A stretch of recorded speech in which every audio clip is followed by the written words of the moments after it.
Yo, a new spider tournament launched, I think yesterday, requiring you to fight the spider with only champions from the Corrupted Alliance. I've not put together a team like this, so let me just do that in this video. Coming late, but yes, you still have time to farm it if you want to. I like this type of tournaments because they challenge you to dig deep into your champions and see if you can fight the spider or other dungeons differently than you normally would. So let me show you the teams that made it work for me. It requires you to use Demon Spawn Faction, Undead Hordes, Dark Elves, or Night Revs. You don't have to use all of them, but at least find champions in this team to beat the spider. You can do it at level 20, level 25, or even hard mode 10. So in this video, yes, I'll be showing you two teams: hard mode 10 spider team from the Corrupted Alliance and a beginner friendly maybe spider 20 team that can get it done also.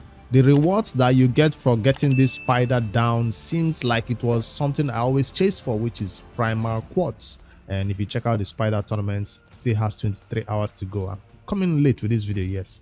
I wasn't at the office yesterday. But here we go, 2,050 points for Primal Quartz and 2,750 for this big Eternal Essence, right? So it seems like reasonable rewards. And check out the leaderboards. People don't usually push hard for this one. So if you're one of those who are desperate for relentless sets, this might want to be the time that you want to grab it. Even at just hitting 2,750 points, you might get an Ancient Shard, because people are just stopping at 2,800, right? So even if you don't care about the rewards, you can just stop at this Primal Quartz right here, which gives you a chance of getting a mythical one day, right? So let me just try to see what I can do in 23 hours to get this number of points. That's why I'll show you the hard team first, because that's an endgame team that I put together live on stream. I did put out on Sunday, I think I did put out the YouTube stream where I got that team done. Let me show you the end game team first. It was quite impressive. If I scroll, that's the team right here. That's the team. So stage 10 had spider, super rates on. I'll explain a little bit further about their team preset because it's quite important. The MVP right here is gonna be my miscreated monster. Will make sure we don't take any hits. Like, we can kill the spiderlings. If you do not know, the hard 10, you just have to kill the spiderlings and the boss gets damage from you killing the spiderlings consistently. The best way to do it is Cold Heart and Hex. Cold Heart and Hex. That means these two champions are freely obtainable. Well, not free, but at least easily obtainable. Mitrala Life Bane brings the Hex right here. With the Hex on the boss and the spiderlings, when you hit the spider boss, the spider queen for a big damage, all the spiderlings just disappear. So it depends on your crit damage of your Cold Heart. So get her built with high crit damage, high crit rate, of course. 75% maximum crit required on her because she gives an extra crit right to herself. All right, for Lydia, she comes with decreased defense and weaken. You can see I didn't add poison right here. For the beginner friendly team for 25 and 20, I'll use poison over there as the strategy while you freeze them or stun them. But for here, I'm bringing in a Prince Kaima to reset the skill cooldown of my allies so I can use it again. So that's what he's here for. You can use a Yumeko. You can even use this rare champion, the Void Rare that we like to use with Seer. So that's the team. A big shield, Hex, Nukes, reset it, do it again. So decrease defense and weaken. Without decrease defense and weaken from a Lydia, we seem not to take down the spiderlings in one go of Cold Heart hits. So that's why I bring in the decrease defense and weaken instead of a poison. I also have a CCR Flame Tongue, which is an option, and I'll see other options, but this is the team that worked for me. Let's run it and see. It seems like it wasn't even a surprising 1 minute run, and I was like, damn, my main spider teams is not even maybe up to 1 minute. So this type of tournament is giving you an opportunity to find out new ways of beating this dungeon, and it's quite impressive. Miscreated monster taking the stun right here. I mean, taking the sleep because his stun meter got totally reduced when the boss tried to hit the spiderlings. And we're going to do it all over again this time around. Hex. Damn. What happened? Cold Heart did not nuke. Okay, that was the end right there. So it's a 32 seconds run. Like I said, my main spider team does not kill in this short amount of time. So this was quite impressive. And of course, Mitrala and Cold Heart, like I said, are the MVP. Miscreated monster doesn't do a lot of damage, but he has high crit rate, and that's why he always nukes them down whenever it gets a turn. I'll show you the team presets that makes this possible, because without team presets, this battle will fail. I had to even rebuild my Prince Kaima to be the faster champion than Mitrala, because originally Mitrala was faster. And that was a problem. Check out the team presets. Microta Monster is not allowed to use ally protection. It just focuses on this A2. Prince Kaima is not allowed to. It starts with the A1 because he's so faster than everybody else, 210. So it starts with the A1, then the next turn he does the reset.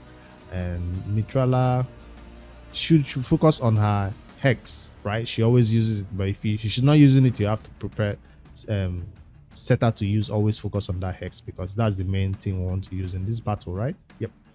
And then for Cold Heart, she's only focused on this skill. Now her A2 hits harder than her A1, so if you don't set her to use the A2 as second priority, she might go for the A1 instead. So first priority is the Hattika. Always, whenever her skills are available, she should use the Hattika. I do have her about 290 crit damage, not in Savage or Lethal, but in a reflex set that I used somewhere else. And then for our Lydia, she's just going to focus on her decrease defense and weaken as her main priority skill.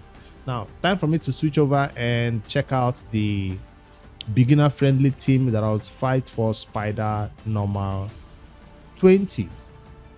If you can beat this content with this special Corrupted Alliance champions, no stress, you can just beat the Spider like you normally would, but you'll not be getting points towards the tournament that was going on there.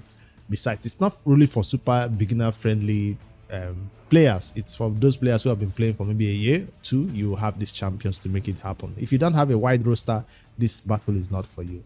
So for the beginner friendly team, I put together a bunch of epics and a Cold Heart again, because she's going to be doing the big nukes. I had no decrease defense and weaken out there, but I do have HP burn and freeze. So there are 2 strategies right here. You can always keep the turn meter of the boss down with an Allure with Cold Heart to keep the turn meter down consistently while you freeze and burn. I'm also bringing in a protection champion right here who is going to be doing that big shield. And if they're going to be frozen, we might not need Miscreated Monster. So I just put together a bunch of champions. If you have 2 of these champions, I'm talking about Allure, Cold Heart, you can use a Udicate to keep them alive. You can use a Healer, Reviver to keep them alive. You don't need the 2 combinations. These are 2 different strategies. Enemy max HP nuke versus HP burn. But I'm mixing it together in this team, and hopefully nothing bad goes wrong. I've not run this battle, I just put it together. I did set the team preset for them though, because I know this champion uses his wrong skill at the wrong time, a cut. So he is only prioritizing this HP burn. He's just going to place the HP burn, and the chance of placing the debuff increases by 20% for each alive enemy. So he just, guarantees that the HP burn will place on them. Achak also has an HP burn, but he is here to prioritize this freeze. Where is it? Freeze.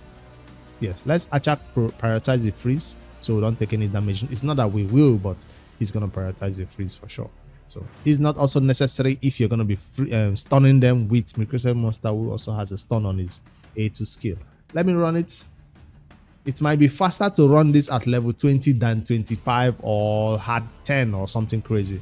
So if you can run it fast at 20 and get the points done, you're done with this. So that's the freeze. When they take a turn, see, we're going to try to keep the turn meter of the boss down. Has Cold Heart gotten a turn yet? I think she already has. No, she has not. She's so slow. Hattika, where is it? I think she has already took her turn. Maybe I didn't set her to preset to use it. Is that why? The boss will eat them. We are fully protected with a big shield. He's gonna eat the spiderlings. Allah keeps his turn meter down. Well, he didn't get to eat them. That's nice. I don't know if Cold Heart has done a Hattika. Well, maybe without decreased defense and weaken, it was just not enough damage. Tell you, sometimes if you don't tell her to use it, she does not use it. Allah, A1 is random hits randomly, but at least one of the hits normally goes to the boss. Cold Heart is supposed to nuke this boss down. Let me put it on manual and see if she really used the Hattika or not, because I feel like it's available again and she's not using it. There it is. See, so when she uses it, I'm supposed to know, but I don't think this entire battle, I don't think she used it. So let me set a team preset for that. make sure she always uses it. It's not that I'm going to use this team to fight it. I will use my hard mode team. Cold Heart. She's prioritizing it, so maybe she started the battle with this skill, but I just didn't pay attention. So those are the two teams I will most likely use to fight this content. Either the beginner friendly team where you run a bunch of champions, Tomita control from Alor and Cold Heart, or you focus on HP Burn from a, what's his name now, Echo the Seer, or this champion right here. However you want to run it, I'm going with an endgame team from this one, and that's what I'm going to run at hard mode 10. Let me run my hard 20 team one more time, because I just love how fast that team runs. Hard 10 team, I mean. Not this one now. In other news, other things that are happening in Raid, I also see that a new special content has launched that gives you a champion. Let me see. This is team, right? Yes. Run it again. Super rates on. Starting with A1 from Kaima. Increase defense and weaken on the boss. Hex placed everybody. Cold Heart nukes. Doesn't kill them. Miscreated Monster helps her complete it. If I put a little bit more speed on Miscreated Monster, he's not gonna get his sleep. Hex. Decrease defense and weaken. Cold Heart nuke. That was Kaima's nuke, but that wasn't enough to kill them this time around. The boss is gonna get a turn this time around. Oh, he did get a turn. So sometimes he gets a turn, sometimes he does not. Who is gonna complete it? Miscreated Monster. No Hex out there to do the damage. Got extra turns from Lydia. Kaima. Nope, boss got a turn. So sometimes it's not always like less than 1 minute. Sometimes it goes further than that because of not enough damage basically from most of my champions.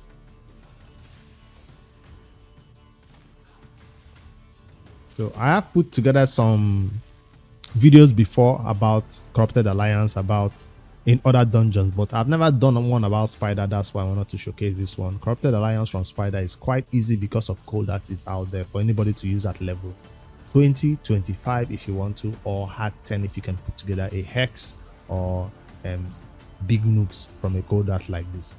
All right, for other content that I wanted to touch on that are happening, I missed out on yesterday.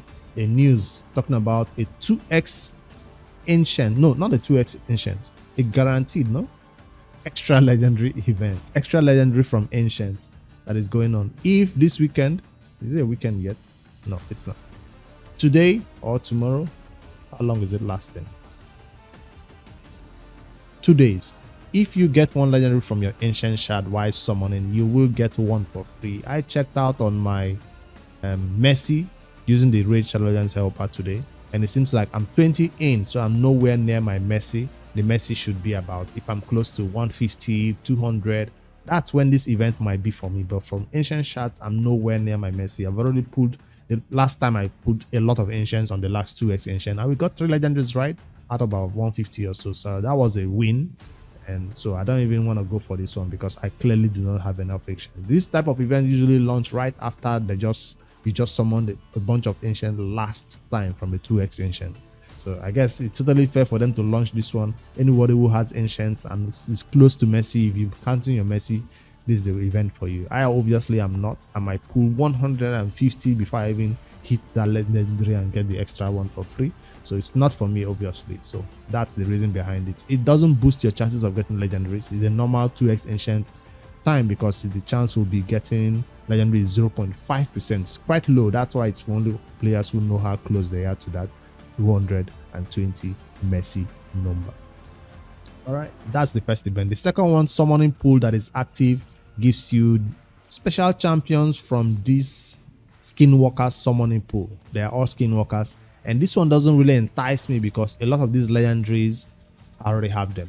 Talking about Sun Wukong, Razovag, Ragash, and Samson duplicate. I already have them. So I do not have Gwendolyn the Silent I do not have Sneak Trap. It's not like you're guaranteed to get them is a 4% chance. They have changed the order a little bit. Did they increase the rate? I don't know if they increase the rate or they just made it visible for you so you don't have to click to go see the rates. So anyways, I checked this out this morning. I said this is not for me, because normally I look at the epics and say this is going to be crazy good to go for the epics, because this is how one of the best way to get epics, specific epics you're looking for right now in raid. But this one, it seems like the most important one for those going for the fusion for Lady Mikage. Weregren Suncost, he's like a fusion champion for Lady Mikage, right? I think he is, yes. That seems like the only one that stood out for me out of the entire epic, and that's not a good thing. Normally we want to see one of those Geomancers, one of those, those special epics in an event like this that makes you want to go for it. But if you're not even going to use these epics for a +1, because I tell you, no epics right here is going to be what +1 for me. Paying it currently my damage dealer for clan boss, but I don't want to +1 her because it might make her speed go out of whack and I have to rebuild her again. So is this important for me? No. Even for the noob to pro, this event doesn't seem like it's going to be worth going for. And how do you get points towards this one? 2 ways. It's most likely going to be, the first one we've seen is going to be fighting the Sand Devil, the Necropolis as usual. And I'm glad this time around I'm not going for it and I'm not pushing for it. There's no fusion going on right now, so you're not going to get champion chase points for summoning this on a normal champion chase day. So there's no real reason for me to go for this one, even if the champions are amazing. I don't like to even click or check out this one because I still don't have any of these faction unity champions, and I don't hope to get them any day soon because they are so hard to get. The chances of getting them is so slim. It's usually available during events like this, so if you're looking for that champion, check out the skill and see if this might be your best time to get him. If you're lucky, one of those few that will hit that 2% chance of getting the headline champion right there.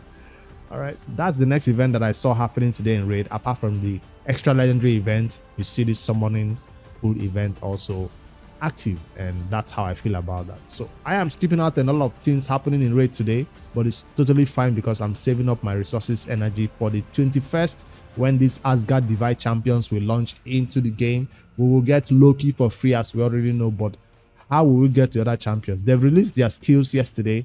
The other 2 champions, their skills have been released, but I didn't talk about it. Hopefully you know their skills right now. And what's her name now? The lady and the Odin himself will see their skills. We've not seen Thor's skills yet, though. We've not seen Thor's skills, but we're waiting for him. When he launches tomorrow, we'll see more about him. One last thing that is happening in raid that you might be interested in is this champion training. I've gone ahead and done what I needed to do, which is to get this legendary skill tome with 10,300 points live on stream. I think it was that same day that they launched. I hit that number live on stream and I ended my push. But now I'm seeing that a lot of people are currently at the same 10,000 mark. You're not getting the legendary champion Sun Wukong. You're getting a skin. So take note of that.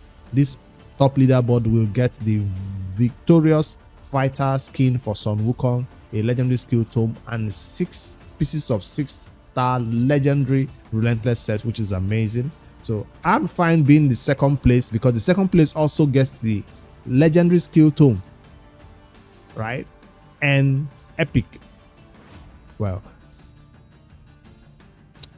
legendary is better than epic for sure, but I don't know if I have what it takes to push all the way for first position. I'm fine with the second position or even third. So at the last hour, 20 hours to go, 5 hours to go, 10 hours to go, that's when we'll know who is at the leaderboard, whether I have enough it takes to push extra 5,000 points or I want to leave it for them to get it. Because take note, I'll also be getting 500 of this eternal essence right here if I reach the 15,000 points mark. So I'll be trying to get this top mark at the last hour or 2 while seeing if these people are still pushing or not. For now, I'm letting everybody go. And I saw a comment on the YouTube talking about somebody was also in my bracket. Hopefully you're not pushing for it, because I'll attempt to snipe it at the last hour. I don't have a lot of gems. I don't have a lot of energies to spend in the campaign, so I'm hoping my chickens can help me get that one done. So it's not for everybody. You're better off saving your resources for the upcoming Asgard Divide events, but we've not seen a calendar or anything about that yet. So it seems like everything is pretty normal today because of the Skinwalker summoning pool that is going on, extra legendary event that is going on, Sand Devil for this prison crystals that is going on. that's about it. Nothing really special going on. So I just wanted to catch up on everything I've missed out yesterday. As for the Asgard Divide champion, I'm not going to hype them up more than they've already have. But I missed out on a video that they posted. I've not seen the video. And yesterday, like I said, I wasn't even around at all. So let me end this video by watching what Raid had to say about this Hey everyone, new champion that they launched, or the more teasers that they launched as part of this collaboration with Asgard Divide. So let me catch up on what I missed out on yesterday. I know a lot of people have already seen this, but I want to also be hyped and excited for what is coming tomorrow. Hey everyone, it's time for another sneak peek, and this one's going to be special for all you fans of mythology out there. Introducing one of Raid's biggest events, the Asgard Divide. Norse mythology has always been a major source of inspiration for our beloved barbarians, from their appearance to their spiritual home in the kingdom of Frostheim, a land of bitter cold, brave warriors, and ancient secrets. So, to continue that Norse theme, the Asgard Divide event will introduce Freya. 4 unique legendary barbarian champions and a time-limited event dungeon with a brand new variable gear set. This event will be massive, and it will be available from August 21st until November 22nd. What's the consensus or the new set? Is it good? Is it bad? Is it mid? Is it amazing? I've not seen a lot of inputs, all right, people talking about the set, because I probably don't even know the skills yet. I've not taken a look at it. Well, maybe I'm waiting for it to launch and see when the dungeon launch. I already know the skills, but I just don't know how we are rating it, whether it's good. Are we going to farm that dungeon, or are we just going to forget about it? Plenty of time to explore everything we've got planned. All sounds pretty exciting, right? Let's dive in for a closer look. First up, please give a warm Tolarian welcome to the stars of the Asgard Divide. Meet Loki the Deceiver, Thor Feyhammer, Freya Fateweaver, and Odin Feyfather. Rather than gods, our versions of these characters are Fey. In Teleria, Fey are ancient and powerful spirits that have existed for a very, very long time. We won't focus too much on the lore here, so dive into their champion bios and check out the dedicated event lore for more. Okay. Now, for the really juicy information, how do you get these mighty champions? We'll start with Loki the Deceiver. You can get this elusive trickster for free during the Loki Chase event. You know the drill here. Simply log in on 7 different days between August 21st and November 22nd to add Loki to your collection. However, you need to have started the Loki Chase by October 24th to get Loki this way. Don't worry about reaching... So there's not just more than 2-star split soul then. We thought it was just a 2-star. It's way more than 2-star. It's going to give us up to a 5-star for free. Of course, you're going to be doing campaign, dungeons, faction wars, arena, clan boss, and you're getting points until you get a 5-star split soul for him. That's amazing. Normally, when we get these split champions, we get a 2-star, 3-star, or if they're going to give us up to a 5-star, it won't be for free. This one seems to be for free, but it's going to take you a while to get all these points required to finally get the 5-star, which is totally fine. In the prison, a primal shard right here for you. That's going to be amazing. Day 7 by that point, you'll still have until November 22nd to get there. Just make sure that you've started the Loki Chase before October 24th. We'll have a dedicated champion spotlight video for Loki where we'll dive into his skills in more detail. But for now, here's a couple of highlights to get you excited. The Chase rewards will continue past Day 7 so you can get Loki to level 5 of Awakening, as well as a bunch of other sweet rewards in Phase 2. It works exactly the same as the Adolin Chase. His skills are all about deception and misdirection, placing Veil or Perfect Veil on himself and his allies while manipulating buffs and debuffs. Oh, and he can completely evade enemy skills. Yeah, you're not going to want to miss out. Loki the Deceiver will be a great addition to your collection for any game mode where you want to mess with enemy buffs, especially in Hydra and PvP battles. But where would Loki be without Thor? This mighty warrior is an all-out attacker, self-buffing himself with increased attack and increased crit damage buffs before unleashing a myriad of AoE attacks on enemies foolish enough to stand against him, and his hammer, Mjolnir. He'll ignore block damage and unkillable buffs and destroy an enemy's resistance stat. He'll be I like the animation of that armor. Let's see it again. Mjolnir. He'll ignore block damage and unkillable buffs and destroy an enemy's resistance stat. He'll be available to summon from shards throughout the event, and he'll remain in the summon pool after the Asgard Divide ends. That applies. All right, I was going to ask if there is no lightning coming out from the sky and hitting all of them. There is. He also has the different skill where the lightning comes from the sky and hits all of them. So they did get his animations right. Applies to all 4 of these champions, by the way. They'll stick around and can be summoned well after the Asgard Divide event comes to an end. So that's confirmed. Even after this event ends on that ending date, you can still get this champion from shards. Normally, I hope. Wise and steady presence on any battlefield, Freya Fateweaver will be available to summon from shards as soon as the Asgard Divide event starts. No need to wait. Go grab this defensive powerhouse and protect your team with some divine foresight. And no event themed around Norse mythology would be complete without the one-eyed wanderer himself, Odin Feyfather. This titanic warrior can only be summoned via special summon events during the Asgard Divide, so keep one eye open. Get it? One eye? Oh, he'll also be the So he is not available after the event ends. boss of the new limited time event dungeon, and he'll join the regular summon pool once the event dungeon is closed. Event dungeon? Okay, when the event dungeon closes, he will join the normal summoning pool. All right. I hear you cry. Yes, this is a brand new time-limited dungeon we're introducing with the Asgard Divide. It works like other dungeons. There's 30 stages with increasing difficulty and sweet rewards that can be earned on each stage. Initiating battles will only cost energy, so no special keys, no time or daily limitations, and you can super raid and multi-battle to your heart's content. Nice. So grab your 5 best champions and go kick the butt of whoever's boss. By the way, this new expedition won't be limited to just the Asgard Divide. Oh, So he comes into the battle with 4 other champions by his side. oh no. We'll be reopening the event dungeon for future large-scale events and introducing new bosses who are champions associated with that. So when next time they open this event dungeon for some other reason in the future, it won't be the boss. He won't be the boss here. It might be somebody else entirely, or some other champion, some other boss. So that content won't disappear after the Asgard Divide ends. It will still be there. You can access it until a new event comes around. Nice. That event. We can't wait to show you what we've got cooking. All right, we've talked enough about the event dungeon itself. Let's get properly into its first resident, Odin Feyfather. He'll rock the same skills as he'll have as a champion, plus all the standard boss immunities, as well as the temporal chains and lightning cage blessings. At lower stages, he'll only have level 1 of these blessings, but it'll rise to level 6 at the highest stages. Fear the Feyfather's power.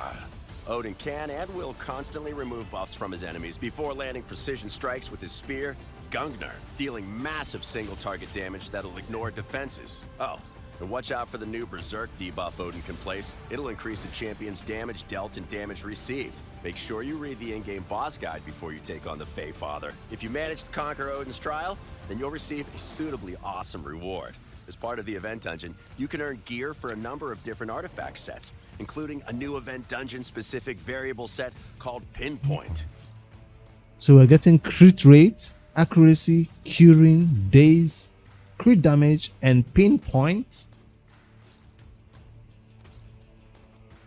I thought it will only drop this new artifact or accessories. It's also giving us old ones that we do not like. So what's going to be the inspiration to go fight this dungeon if you have a higher chance of getting this trash artifacts? As the name suggests, it's all about accuracy and speed, with all 9 pieces granting the wearer an additional 60 accuracy and 32% speed. With 4, 6, and 9 pieces of gear equipped, the Pinpoint set also grants the wearer either 1, 2, or a massive 4 stacks of intercept. It's the perfect set for champions that want to hit hard, fast, and without having to worry about any pesky crowd control debuffs like sheep.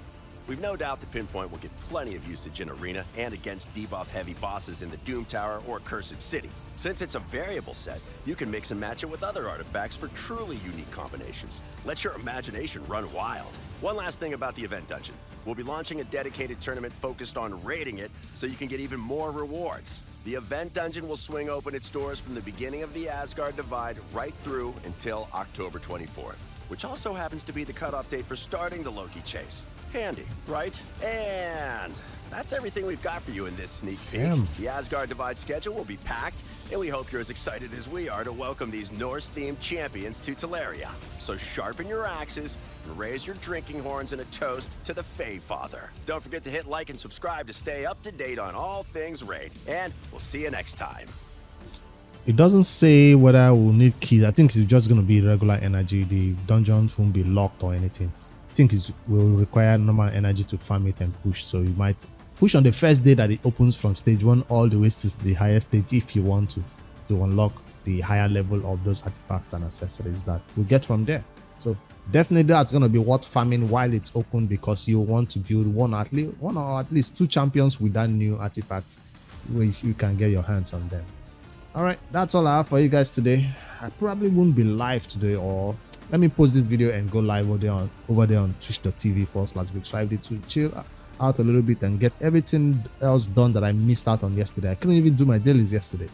All right, sorry about missing out all this information. I'll catch you guys in the next one. Don't forget to like and subscribe for more daily raid content later, guys.